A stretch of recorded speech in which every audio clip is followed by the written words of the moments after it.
Mga ka-idol, may viral ngayon sa social media bahin sa isang MRAP ng Philippine Army. Nagawa ito sa China. Pag-usapan po natin. Pero bago tayo magsimula, kung pwede i-like ang video na ito at i-subscribe na sa mga wala pa nakasubscribe para sa mga bagong military news natin. Maraming salamat po. At share mo na yung video na ito mga ka-idol upang lumakas ang ating boses para sa procurement ng AFP Modernization Program. At magsimula na tayo. May mga larawan na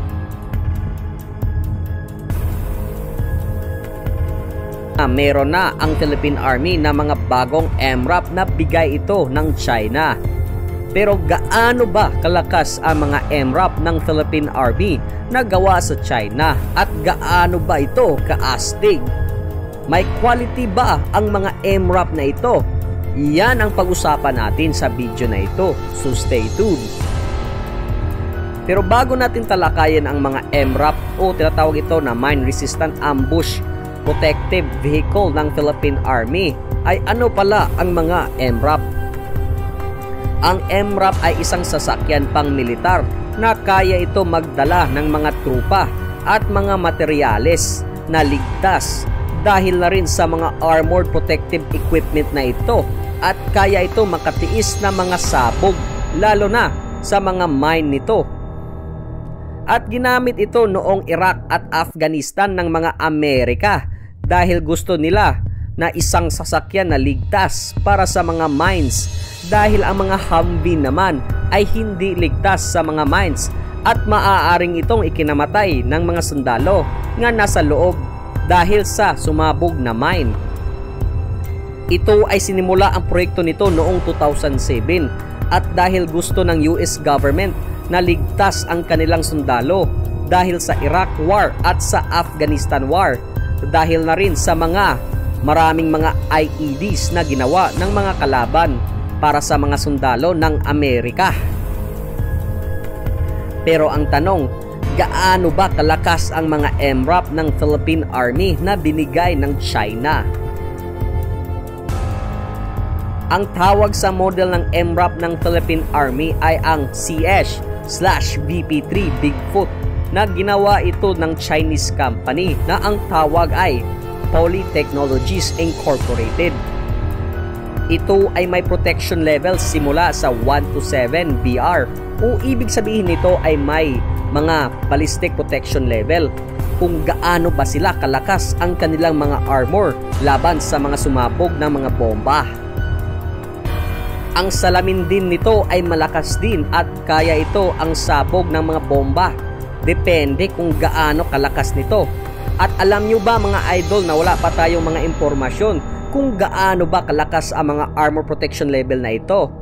Dahil binigay lang ito at wag tayong mag-expect na maximum ang armored protection level nito dahil binigay lang naman.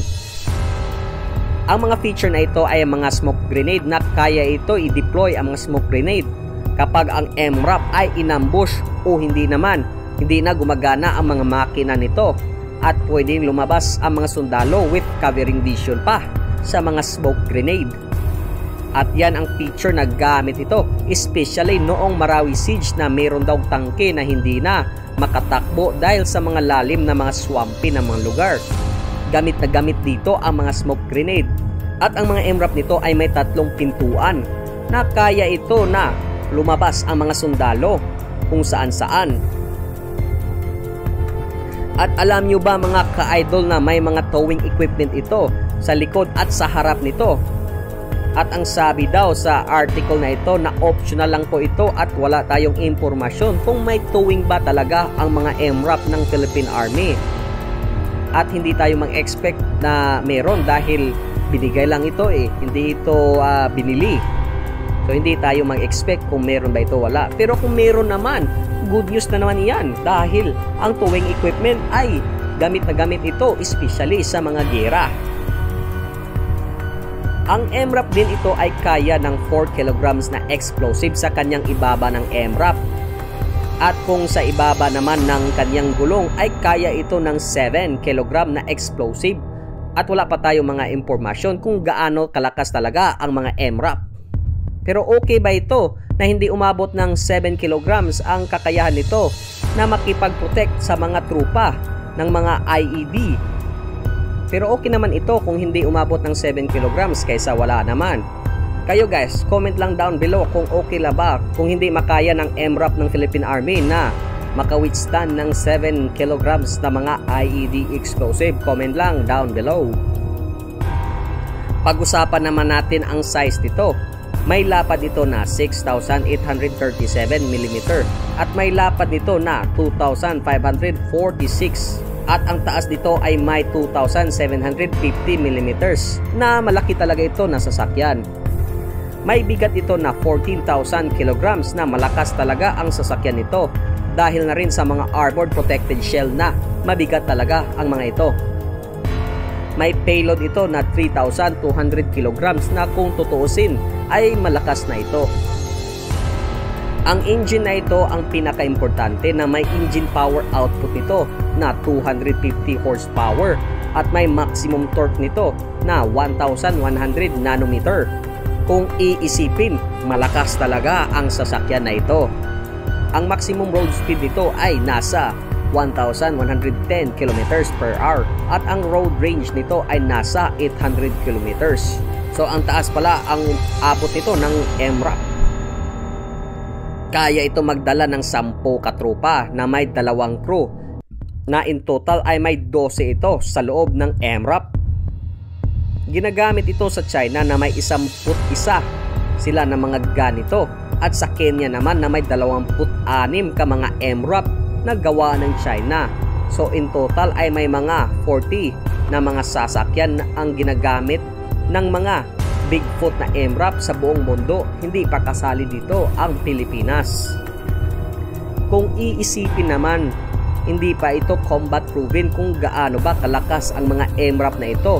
Hindi kagaya sa mga US made na combat proven na talaga dahil sa giyera sa Iraq at Afghanistan na doon pa ay maraming mga IED explosive na maaaring ikinamatay ng mga sundalo.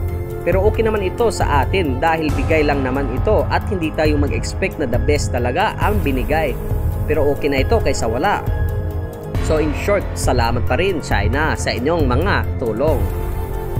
At dito lang tayo magtatapos sa video na ito. Kung nagustuhan mo ang video na ito, hit mo na yung like button at subscribe na kayo para sa mga bagong video natin. Maraming salamat po. At comment lang down below kung pabor ba kayo sa mga MRAP na ito. At share mo na yung video na ito upang lumaki ang ating community. Maraming salamat po. Hanggang sa susunod ulit. Ito ang West Philippines Military News.